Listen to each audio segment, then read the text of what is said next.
सबसे बड़ा जो मेंबर है, जो जो जो, जो अध्यक्ष हैं, वो बौद्धिस्ट नहीं है, वो पुजारी हैं, पंडित हैं, ब्राह्मण हैं। कितना बड़ा धोखा हो रहा है। जबकि देश का प्रधानमंत्री, देश के अलग अलग स्टेटों के मुख्यमंत्री और देश की जो सबसे अमीर महिला है नीता अंबानी, जब विदेशों में जाती है तो वो कहती है नमो बुद्धाय, मैं बुद्ध की धरती से आई हूँ। मोदी जी बहुत ऊंचे शब्दों में और स्वरों में और बड़े स्वाभिमान और कॉन्फिडेंस के साथ कहते हैं कि हमने दुनिया को, भारत ने दुनिया को युद्ध नहीं बुद्ध दिया, शांति दी। उसी बुद्ध के नाम पर बाहर राजनीति चलती है और उसी बुद्ध के नाम पर यहाँ इस देश के अंदर जो टेम्पल बने हुए हैं उन्हीं बौद्धिस्टों को खत्म करने का काम किया जा रहा है। ये राजनीति ही तो है जो आपको नहीं समझ में आती। आपके मंदिरों पर राजनीति चल रही है, आपके बौद्ध विहारों पर राजनीति चल रही है। ये जो बौद्ध विहार है, इस देश के अंदर कोई सा मंदिर ऐसा नहीं है जो खरीद कर बनाया गया हो, जमीन खरीद के। और इस बौद्ध मंदिर की तो रजिस्ट्री हुई बाकायदा, फिर भी उसके ऊपर 2,80,00,000 कुछ का जुर्माना लगा दिया। जिनके दान में, यहाँ दान पेटी में 100 रुपए नहीं आते पूरे दिन भर में, वो 2 करोड़ रुपए का कैसे जुर्माना भरेंगे? 4.25 करोड़। अब बताइए, आप कह रहे हैं कि हमें तो कोई मतलब ही नहीं है। क्या है ये? राजनीति तो है, क्योंकि ऊपर जो सत्ता में बैठे हैं वो प्रशासन को आदेश करते हैं और प्रशासन आप पर कानून को लागू करवाता है और आप भीड़ और भेड़ की तरह आपको चलना पड़ेगा, आप भाग ही नहीं सकते। राजा की लाठी से जनता बच ही नहीं सकती। और आप बच कैसे जाएंगे? आज अगर बचा जा सकता है तो अपने अधिकारों को जानकर उनको तभी बचाया जा सकता जब उनके बारे में हम सही से जानकारी लेंगे, उन रास्तों पर चलेंगे। कुछ महिलाएं जो उस कीचड़ भरे माहौल से या उस धर्म से निकल कर आ गई हैं, वो एक महान पाथ पर चल रही हैं, ग्रेट पाथ पर चल पड़ी हैं। और अगर वो चल पड़ी हैं तो अब उनसे मेरी विनती है कि वो रुके ना। शुरू में ही बंदे जी ने कहा कि आपको रोकने के अनेकों रास्ते तैयार किए जाएंगे, लेकिन रुकना नहीं है। आपको नहीं पता कि आप आगे आने वाले समय में कितने बड़े मिशन को, कितने बड़े मूवमेंट को राष्ट्रीय नहीं अंतर्राष्ट्रीय स्तर पर खड़ा करने वाली हैं, अगर इसी तरह एकता के साथ काम करती रही। पर आप एक चीज और समझ लें, कोई आपसे कहे कि राजनीति बहुत गंदी चीज है, सामाजिकता तो बड़ी गंदी चीज है, धार्मिकता बड़ी अच्छी चीज है, भजन करो और खुश रहो। सबसे गंदी चीज अगर कोई चीज हमें दी गई भारत में तो वो धार्मिकता के नाम पर दी गई। नाम तो धर्म दिया गया, लेकिन वो सबसे बड़ा अधर्म था जिसके नाम पर छोटी छोटी 9-9 साल 12-12 साल की बच्चियों को देवदासियां बनाया जाता था, जिसमें यह कहा गया कि राजस्वला से पहले लड़की की शादी कर देनी चाहिए, नहीं तो बाप पे कर्ज चढ़ जाता है, पाप चढ़ जाता है। अब लड़कियां अपनी मर्जी से शादी करती हैं, चाहे वो 30 की हो जाए, 25 की हो जाए, 40 की हो जाए।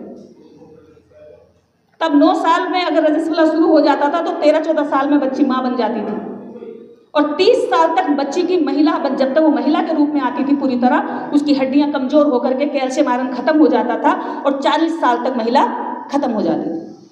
बस 40 साल उसकी एवरेज एज थी और आज महिला 70-80 साल जी रही है।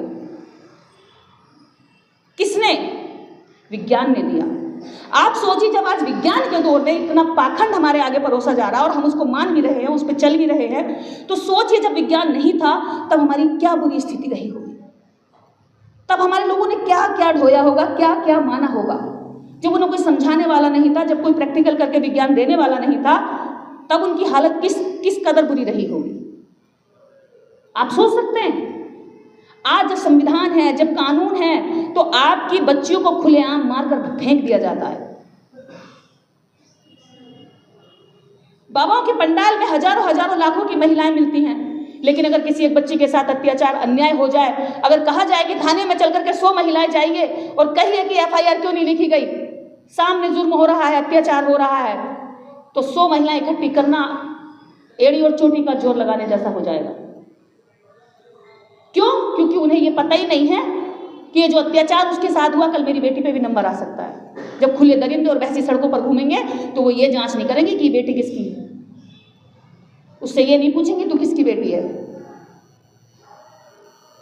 तो हम अत्याचार के खिलाफ, वो कहा कि किसी गरीब से कहा, भूखे से कहा कि तुझे अप्सरा चाहिए या रोटी चाहिए, तो गरीब ने कहा रोटी तो बाद में भी ले लूँगा, मैंने अप्सरा नहीं देखी है कभी, अप्सरा मांगता हूँ।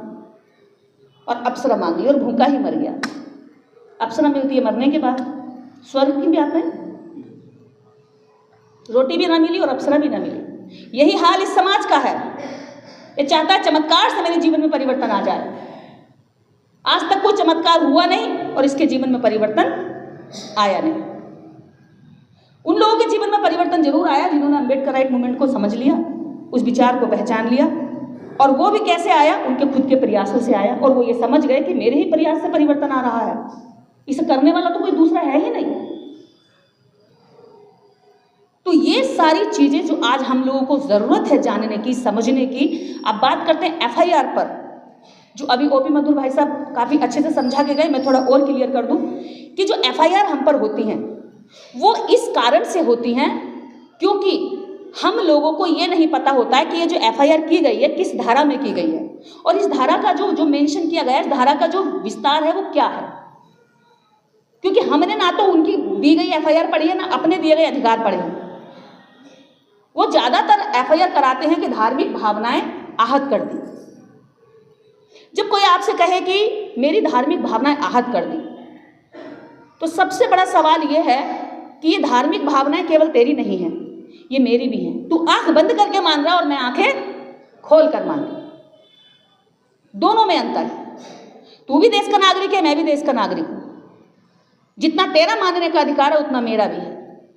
और संविधान का आर्टिकल 13 साफ सुथरे शब्दों में कहता है कि संविधान लागू होने से पहले जितनी मान्यताएं थी, जितनी रूढ़ियां थी, जितने भी देश के अंदर परंपराएं चलन पुराने थे, आज से वो नल एंड वॉइड घोषित होते हैं, वो शून्य माने जाएंगे। अगर ऐसा नहीं होता तो कोई भी देश के अंदर सती प्रथा कर रहा होता। अगर ऐसा नहीं होता तो कहीं पे बलियां दी जा रही होती। अगर ऐसा नहीं होता तो मंदिरों में हजारों की तादाद में हर दिन जो है छोटी छोटी बच्चियों को देवदासी बनाकर पुजारियों को समर्पित किया जा रहा होता। मेरे जीवन के 30 साल कट चुके हैं और इसमें अगर मैं आज जिंदा हूं तो इसमें किसी देवता भगवान की नहीं देन है, ये विज्ञान की देन है। बहुत बार बीमारियां हुई, अगर उनका सही इलाज नहीं हुआ होता तो समय से मर गई होती। आप सबको भी हुई होंगी। कई बार लगा होगा ऐसा कि आखिरी दिन चल रहा है। अगर आज हम इंसान हैं तो ये इसमें भी किसी भी ताकत, किसी भी शक्ति का कोई देन नहीं है। ये प्राकृतिक घटना है जो माता और पिता के द्वारा हुई। तो मेरे जीवन में उनका योगदान क्या है, जिनकी वजह से मैं पूरा टाइम जपने में, समय निकालने में। कल ही मैं एक महिला को सुन रही थी, मैं जा रही थी पैदल वॉक पर और आगे एक महिला जा रही थी, कह रही थी कि मैं मंदिर जा रही हूँ। अपनी लड़की को डांट रही थी कि मैं मंदिर जा रही हूँ, मेरा दिमाग मत खराब कर, तुझे बर्थडे में जाना है तो जा, लेकिन मुझे मंदिर जाने दे और मैं 1 घंटे बाद आऊँगी। 1 घंटा वो मंदिर में गुजारेगी। अगर 1 घंटा अपनी बच्ची को बैठ के समझाती तो उसकी बच्ची हो सकता था कि उसकी बात मान लेती। तो जो टाइम हम अपने बच्चों को देना चाहिए, जो टाइम हम अपने पति को देना चाहिए, जो टाइम हमें अपने समाज को देना चाहिए, वो टाइम हम कहीं गलत जगह दे रहे हैं। समय इतना ही है हम पर भी जितना सावित्रीबाई फूले के पास था। सावित्रीबाई फूले ने भी तो खाना बनाया होगा या भूखी रही होंगी। सावित्रीबाई फूले ने भी धुले हुए कपड़े पहने होंगे या गंदे कपड़ों में रही होंगी। वो सब काम किए होंगे उन्होंने जो आज हम कर रहे हैं। साफ सुथरा रहना, घर देखना, खाना बनाना, अपने पति की देखरेख करना, सब काम किए होंगे। उन्होंने घर के सारे काम करने के बावजूद भारत की समस्त स्त्रियों के लिए 1848 में 18 से ज्यादा स्कूल खोल दिए और देश की जो दबी और सिसकती हुई नारियां घरों की चौखटों के अंदर पड़ी थी, उनको बाहर लाकर हाथ पकड़कर उनकी हथेली पर किताबें रख दी। तो क्या उनमें और हम में कोई अलग अलग अंतर है? अगर सावित्रीबाई फूले कर सकती है तो सावित्रीबाई फूले की बेटियां क्यों नहीं कर सकती? क्या सावित्रीबाई फूले को 24 घंटे के बजाय दिन में 48 घंटे मिले थे? इतने ही तो घंटे होते हैं सबके लिए, पर उन्होंने तो करके दिखा दिया। हम क्यों नहीं कर सकते? पता है, क्योंकि हम उनसे मोटिवेट नहीं हुए। अभी तक हमारी प्रेरणा में वो नहीं आई है। जिस दिन वो हमारी प्रेरणा बन गई, जिस दिन वो हमारे लिए आदर्श बन गई, हमारे लिए मोटिवेशनल महिला बन गई, हमारी देवी बन गई, हमारी पूजक बन गई, हमारी आस्था बन गई। लोग कहते हैं कि आस्था मत रखो, पर मैं कहती हूँ आस्था होनी चाहिए। बिना आस्था के व्यक्ति जानवर हो जाता है। आस्था किसमें होनी चाहिए? सत्य में होनी चाहिए, अपनी जांच परख और रिसर्च में होनी चाहिए। ये नहीं कि किसी ने कहा है तो उसमें आस्था है। मैंने रिसर्च किया है कि ये समाज भोला है और मेरी आस्था है इस समाज में। अगर ये मुझे कीचड़ पत्थर भी मारेगा तो मेरी आस्था है, इसलिए मैं इसको माफ़ करूँगी, क्योंकि ये जो कीचड़ मार रहा है, क्योंकि ये भोला है, ये अपने दुश्मन को नहीं पहचान रहा, ये अपने दोस्त को नहीं पहचान रहा। अगर मेरी आस्था नहीं होगी तो मैं इससे नाराज़ होकर इसका काम करना छोड़ दूँगी, मैं गुस्सा करूँगी। बच्चे की माँ में आस्था होती है।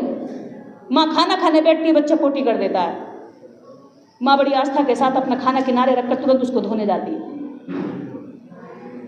पत्नी की पति में आस्था होती है। पति 4 गलतियां कर देता है तो पत्नी फिर भी बर्दाश्त करके अपने घर को फिर संभालती है।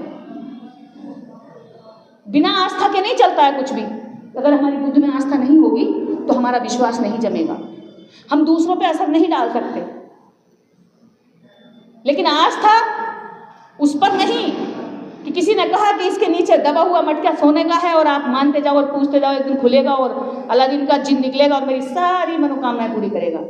नहीं, आस्था होनी चाहिए आपके अपनी सच्चाई में, आप अपनी रिसर्च में। इसके बाद सबसे बड़ी बात महिलाओं के साथ आती है कि वो घर से निकलना चाहती हैं, लेकिन कहीं ना कहीं पुरुषवादी सोच उनको रोकती है।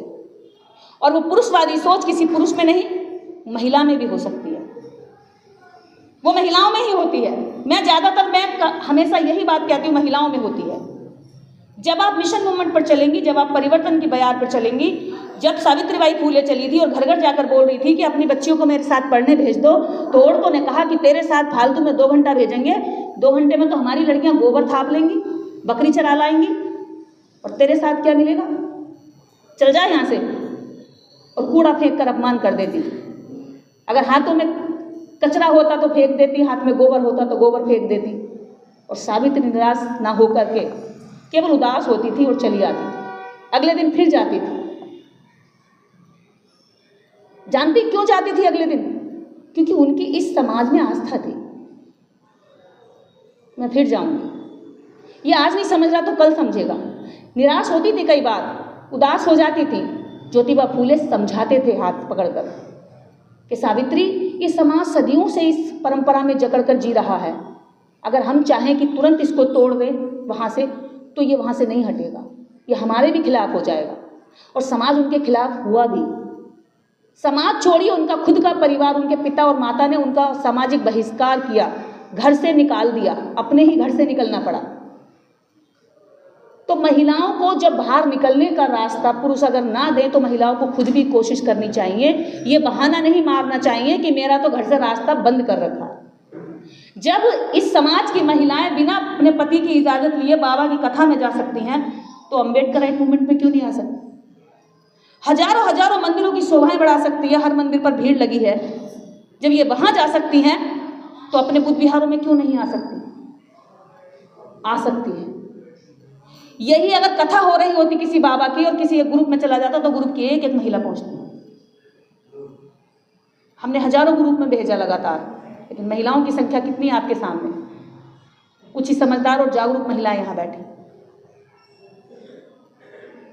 और जिन पुरुषों को हम लगातार कई बार हम द्वेष दे देते हैं, उनकी भी एक सबसे बड़ी कमजोरी ये है कि उनको जन्म से नहीं मिशन मिला। उन्होंने कुछ कहीं सुना, कुछ पढ़ा, अपनी मेहनत से सीखा, समझा। और हर कोई जो भी सीखता समझता है अपनी मेहनत से सीखता समझता, कोई किसी को विरासत में नहीं देता। पंडित जी ने कहा कि योग्यता फल की तरह किसी पेड़ पर नहीं उगती है, उसे तराशना पड़ता है अपने ऊपर मेहनत करके।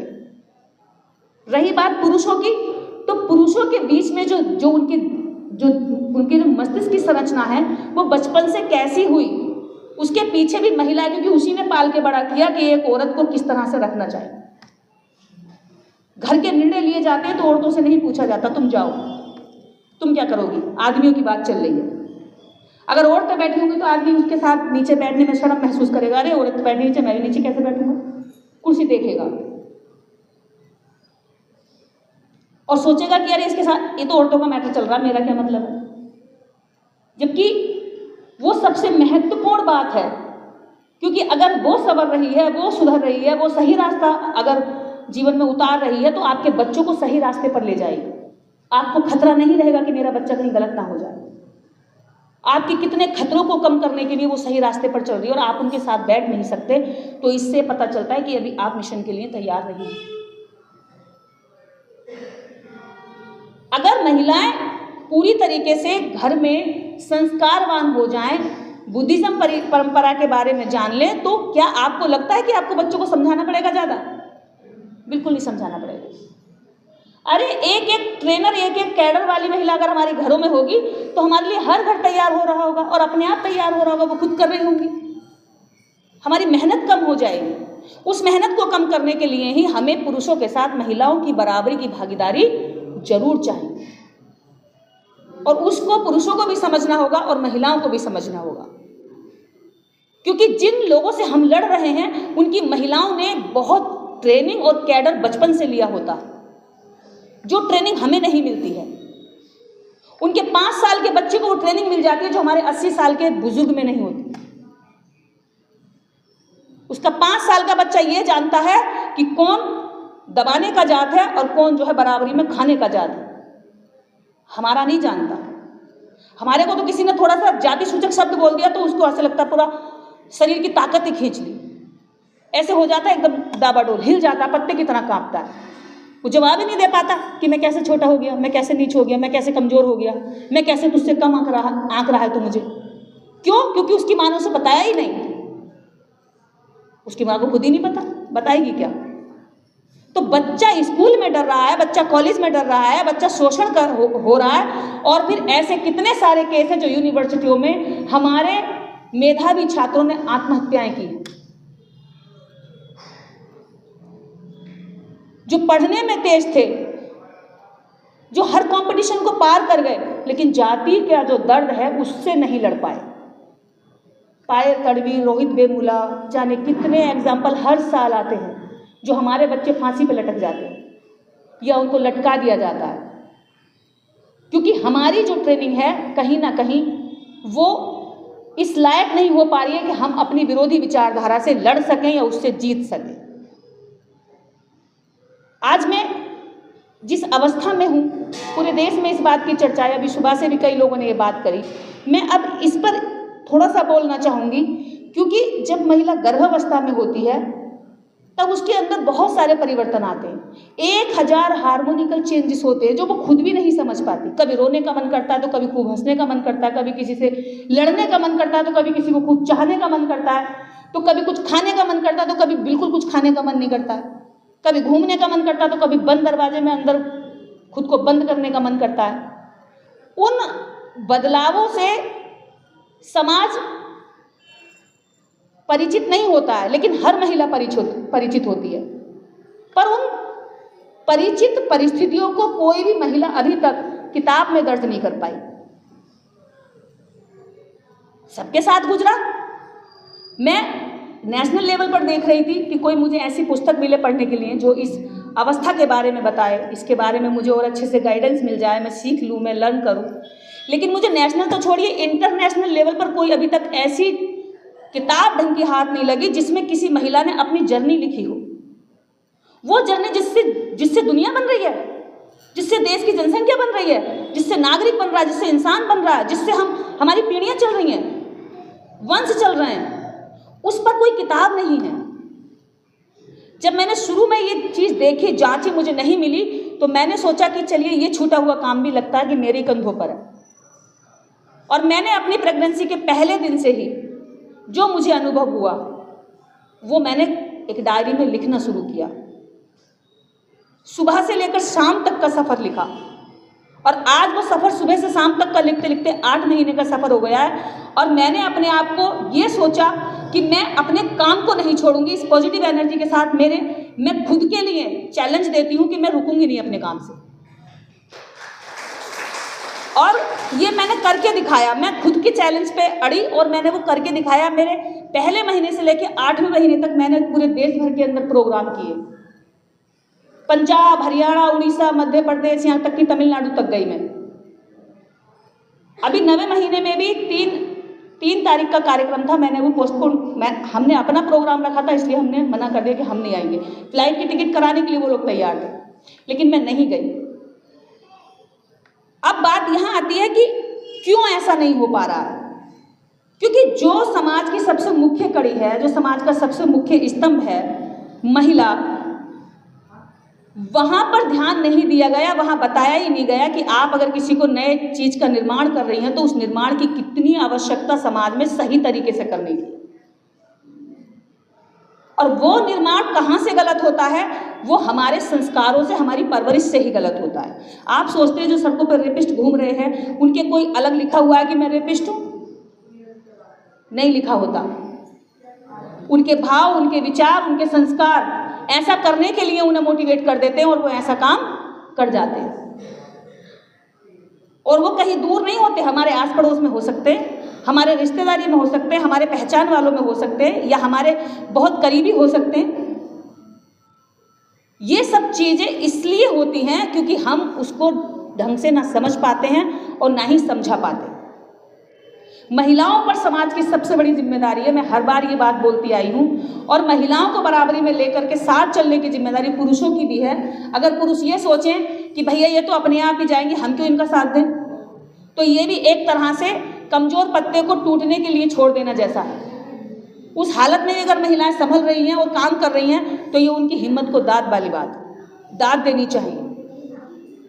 आज इस देश के अंदर अगर वास्तव में कोई सही दिशा का काम कर रहा है तो वो अम्बेडकर राइट मूवमेंट के लोग कर रहे हैं। बाकी सबको लगता है कि इस देश के अंदर जो अभी एक बहुत बड़ा शोर मचा करके धर्म को प्रचारित किया जा रहा है कि उस धर्म के लोग बाबा कर रहे हैं, ज्ञानी कर रहे हैं, या कोई संत साधु कर रहे हैं, ऐसा ये बिल्कुल भ्रम की बात है। अगर इस देश में वास्तव में कोई पॉजिटिव एनर्जी दे रहा है, इस देश में अत्याचार के खिलाफ कोई लड़ रहा है, बहन बेटियों के रेप के खिलाफ कोई लड़ रहा है, सम्मान के लिए कोई लड़ रहा है, तो वो अम्बेडकरवादी मूवमेंट के लोग हैं, वो बौद्धिस्ट लोग हैं, क्योंकि वही थोड़ा सा उजाला बचा हुआ है ज्ञान का भी और सकारात्मक सोच का। तो जहाँ जितने लोग हैं मैं उन सभी से ये विनती करती हूँ कि इस मिशन को, इस मूवमेंट को आगे बढ़ाने के लिए आप ये ना सोचें कि किसी एक व्यक्ति की जिम्मेदारी है या मीना जी की जिम्मेदारी है या केवल निर्देश की जिम्मेदारी है। अगर हम सभी सम्मानित जीवन जी रहे हैं तो हम सबकी जिम्मेदारी है कि इस मिशन को आगे बढ़ाएं। सम्मान का जीवन केवल मैं नहीं जी रही हूँ, केवल आप लोग नहीं जी रहे हैं, वो लोग भी जीने जो हमारे आस पड़ोस में रहते हैं लेकिन काम हमारे साथ करने के लिए कभी नहीं निकल कर आते। तो उन लोगों को एहसास कराना भी अब हमारी जिम्मेदारी है, क्योंकि हमें भी तो किसी ने एहसास कराया। अगर कोई हमें नहीं जगाता तो हम कैसे जागते? तो अब हम जागे हैं तो हमारी भी जिम्मेदारी है कि हम बाकी लोगों को जाकर के बताएं। कैडर का यही मीनिंग होता है कि हमने जो जाना है, सीखा है, वो हमें और लोगों को बताना है, और तभी ये कैडर सफल होते हैं। वरना इस चार दीवारी के अंदर कही गई सारी बातें अगर यही दम तोड़ देंगी तो उनका कोई मतलब नहीं होता।